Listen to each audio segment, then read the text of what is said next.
Şimce'de Mecnun yolu Leylası var. Şiələrin Həzrət Əbbası var. Hansı güruhun belə mövlası var? Şiələrin Həzrət Əbbası var. İmam Hüseyin. Ləbbeyke ya Hüseyin. Başında yetti qore Xahar Hüseynə qurban. Mallar qalan vətəndə Doktor Hüseynə qurban.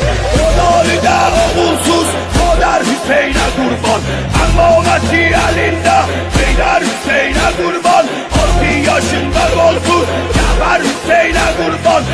Əl üstünə qatanlar لعشق شهدا ناگه میدانی ده ترفندی من bu bedenlerde olsaydı ecerimdi Kurban sana eylerdik ey Fatime dilbendi Cehvareden esgerde uya bela seslendi Dünya suyunun fikrin baştan ataram lebbeyk Qane bataram lebbeyk rahat yataram lebbeyk Ben de şüheda izre defterde varam lebbeyk Lebbeyk Hüseyin lebbeyk, lebbeyk Hüseyin lebbeyk